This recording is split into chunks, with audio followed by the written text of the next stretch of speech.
Many of us can relate to the fact that sometimes there is no better way to relax after a long day at work than by choosing a manhwa to read while sipping on a cup of tea. We hope it will be a fun escape, taking us to a world far removed from the everyday struggles of life. And in the process of selecting that exciting manhwa, we often forget to check one crucial thing: the comment section. Sometimes Korean authors explore unconventional paths, one that are riddled with what is known as the Korean special sauce. And make no mistake, these authors have only one goal in mind: to deliver maximum emotional damage. Very effective. That's why it's essential to always check the ratings and dive into the comment section to spare yourself unnecessary disappointment. I mean, there is absolutely nothing that stings more than putting countless hours into a manhwa only to witness its descent into a catastrophic downward spiral. The reason why I'm going off a tangent is that I recently started reading a new manhwa called The Demon Prince Goes to the Academy. The title is a bit generic, but what's interesting about the story is its main character. The protagonist of this manhwa is a novelist who has devoted his entire career to writing novels, although with a twist. You see, despite his ability to make a living from writing, he possessed an extraordinary talent for consistently producing exceptionally terrible novels. Hey yo, what the fuck? This peculiar twist sets the stage for a series of unfortunate events in his career. His novels were plagued with cliché, bad storytelling, and one-dimensional characters. Adding fuel to the fire, his negligent work ethic as a writer further exasperated the issue. Perhaps most striking is his reaction to criticism. When faced with the bad reviews on the novel he was working on, he simply drops it without hesitation and moves on to a new project using a different account, essentially to mask his previous failures, instead of reflecting on the feedback and striving to improve. This was clearly a problem, a recipe for disaster, and it was only a matter of time before karma caught up with him. Although the protagonist's behavior was profoundly unprofessional and unethical to a certain degree, I genuinely believe that wasn't his initial intention when he embarked on his writing journey. But due to the numerous novels he produced with subpar plots and unsatisfying conclusions, eventually pushed his readers to their limits, leading them to launch a wave of hate comments. And tragically, while reading these comments, he passed away. And in the midst of one of the most surreal experiences imaginable that seems straight off a Harry Potter movie, he found himself observing his own lifeless body. Wait a minute! Well, you might be curious about the individual standing beside him. Well, she introduced herself as Kim, an agent from the Health Source Management Department, specifically assigned as a Grim Reaper. What? Anyway, she tells him he died from a heart attack caused by a sudden surge in blood pressure. The protagonist stood in disbelief, knowing that the cause of his death was because his blood pressure got too high from reading hate comments. He even went as describing it as a pathetic death. The MC was already shocked that he suddenly died, but now the so-called Grim Reaper is forcing him to make a strange decision. Man, this guy can't catch a break. Yes, very sad.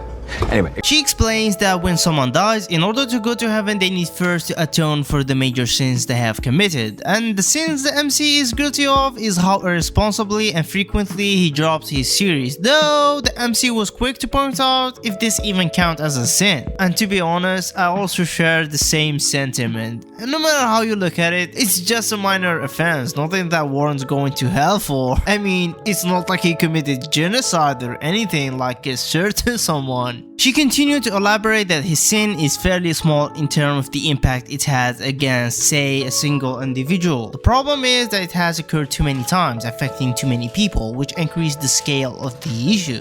Each person atones for their sins differently, but the Grim Reaper has come up with an interesting plan for our main character to find redemption.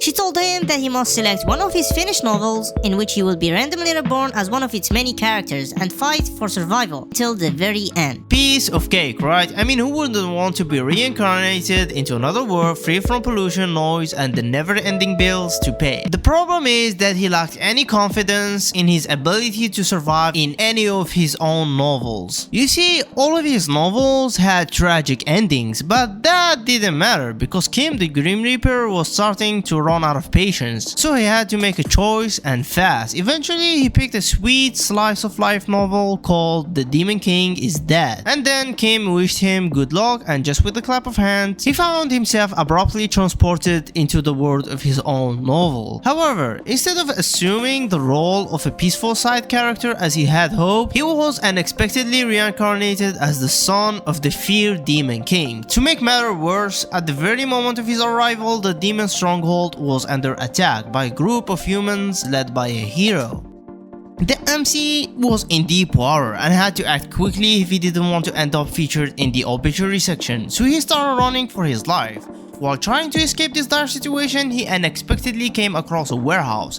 Inside, he discovered a scroll that granted him the ability to disguise himself as a human. However, he wasn't sure if that alone would be enough, so he devised a plan that would improve his chances of survival, and it unfolded as follows. Firstly, he will disguise as a human. Secondly, infiltrate into the human prison inside the castle and try to blend in with the prisoners. Thirdly, get seized by the Imperial army along with the other prisoners. And lastly, find an opportunity to run away.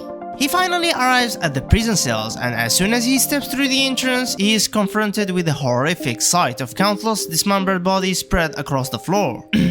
Scared for his life and overwhelmed by the gruesome scene, he began to doubt the viability of his plan. He contemplated abandoning his original course of action and making a complete 180-degree turn. I'm out, man.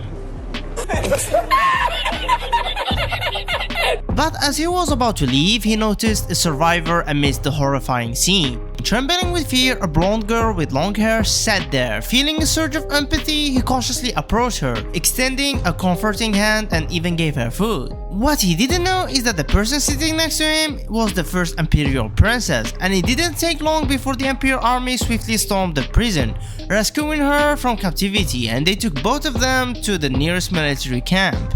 But things were starting to get dicey for our MC because the princess was showing so much care and attention towards him that if he tried to escape, he would be caught by the guards immediately. Even worse, if he stayed, a magician could dispel his camouflage, revealing that he is a demon. And what's even more puzzling is that the princess named Charlotte was a character he had never written about before. Anyway, she invited him to share a meal with her and expressed her gratitude, thanking him for helping her in prison, even though the MC insisted that he didn't do anything. But she promised to return him to his hometown. However, when she asked where he was from, he pretended to have lost his memories to avoid suspicion, and suddenly the conversation took an unexpected turn. After ordering the guards to leave them alone, she began explaining to him that most of the people in the camp were her enemies, and she could be assassinated at any moment. And the culprit behind this assassination attempt is her step-sibling, who aimed to eliminate her because she stood in the way of his succession to the throne. And the fact they are keeping her in such a small tent without allowing her to go outside means they have no intention of delivering the message that she has been saved. This was the final blow to our main character's spirit, as he realized he was no different than a pig destined for the slaughter. But she assured him that there is a way to escape that hopeless situation. She explained that they could rely on a trustworthy knight named Francis, who had previously saved them in the demon castle. The MC mission now revolved around locating Francis and bringing him back to the site where the princess was being held captive. But for this plan to work, the princess needs to be the bait so our protagonist can escape. He was first skeptical because it was dangerous, but eventually he agreed to it, and just like that, the plan was set in motion. While the princess created a commotion outside, our protagonist successfully sneaked away from the opposite side, breaking into a desperate sprint to secure his freedom.